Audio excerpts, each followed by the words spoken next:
انا عندي في عيني حسنه، يعني انا رحت وعملت فحوصات عليها في سن اصغر. يعني الحقيقه مامتي وبابايا لفوا بيا دكاتره شويه، لانه الموضوع ظهر فجأة وكانوا خايفين، وكان باين انه مش انفجار مثلا انسجة دموية دمعية او حاجة كده، لا في حاجة. فوصلنا لبروفيسور كده محترم كان كبير في السن، وقال دي زي الحسنة، يعني زي ما عندك حسنة هنا في حسنة في عينك. طيب تمام. وابتديت مشوار الإعلام وبقيت مذيعة، والحمد لله أشكر ربنا كان في ناس كتير جدا حواليا، وفي بداياتنا كانوا ناس كتير عايزين يشتغلوا معانا وكده.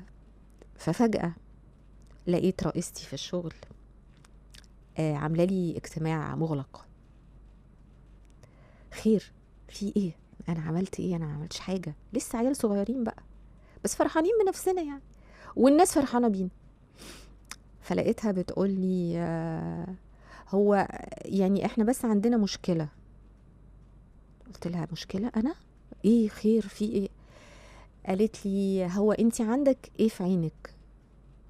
قلت لها عيني؟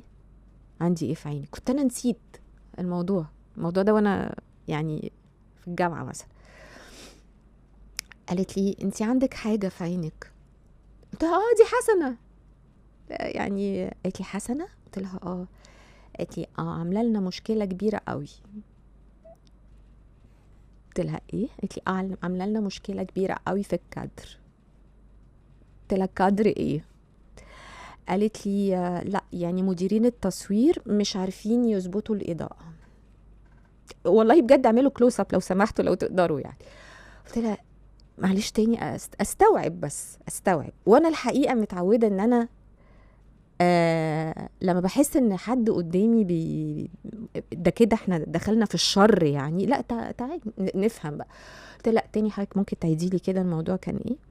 قالت لي يعني في حسنه في عينك مبوظه الكادر. قلت لها الحسنه بتاعتي انا مبوظه الاضاءه؟ مبوظه الكادر بتاع البرنامج؟ فدي واحده انا عمري ما بنسى شرها. يعني دي حد مثلا اللي هو ايه ده يا مدام اللي انت بتقوليه ده عيب على سنك، وعيب على شكلك، وعيب على مكانتك ان انت تكوني بتضايقي واحده قد بناتك وهي لسه بتبتدي الكارير بتاعها. بس هي من جوه بيبقى في حاجه ما بتقدرش تتملكها. زي بالظبط الست اللي انا بتكلم عنها النهارده، هي شايفه ان البنت دي هتطلع احلى منها بكتير، مش قادره. في حاجه جواهم بتبقى اوحش بكتير من اللي انتوا تتخيلوها.